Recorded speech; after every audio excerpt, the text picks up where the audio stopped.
அமைதியாயிருங்கள், B still, அமைதியாயிருங்கள்.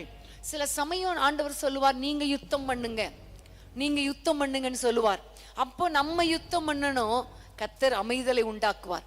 சில சமயம் ஆண்டவர் சொல்லுவார், நீ அமைதியாயிரு, நீ அமைதியாயிரு, நான் யுத்தங்களை ஓய பண்ணுவேன், நான் வில்லை முறிப்பேன், நீ ஒன்னும் பண்ண வேண்டாம், அமைதியாயிரு என்று சொல்லுவார். நம்ம எல்லாருக்கும் தெரியும், செங்கடல் கடற்கரையில் ஆண்டவர் சொன்னார், நான் உங்களுக்காக யுத்தம் பண்ணுவேன், நீங்கள் சும்மா இருப்பீர்கள். அன்னைக்கு இஸ்ரவேல் ஜனங்களும் மோசேயும் ஏதாவது யுத்தம் பண்ணாங்களா?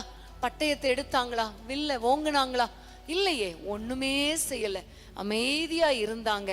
கர்த்தர் யுத்தம் பண்ணினார். இன்னைக்கு நம்ம ஆண்டவரிடத்துல கேட்க போறோம், ஆண்டவரே நாங்க யுத்தம் பண்ணி ஆண்டவரே யுத்தம் பண்ணி ஜோமணி போராடி ஜெபித்து ஜெபித்து ஜெபித்து கர்த்தாவே நாங்க ரொம்ப டயர்ட் ஆயிட்டோம்ப்பா, ரொம்ப டயர்ட் ஆயிட்டோம். ஒன்றன் பின் ஒன்றாக யுத்தங்கள், எந்த நாளும் யுத்தம் தான், எந்த நேரமும் யுத்தம் தான். தயவு செஞ்சு ஆண்டவரே இந்த யுத்தங்களை நீங்க ஓய பண்ணுங்க. ஆண்டவரிடத்துல கேளுங்க.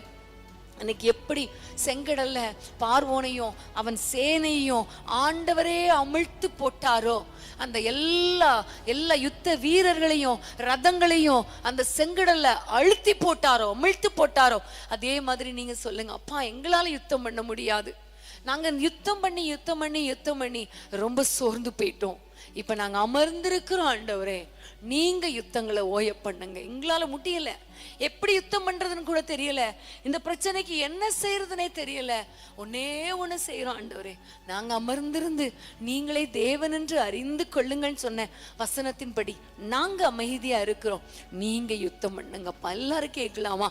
நம்முடைய குடும்பத்துக்காக யுத்தம் பண்ணும்படி ஆண்டவரை நோக்கி கேட்கலாமா?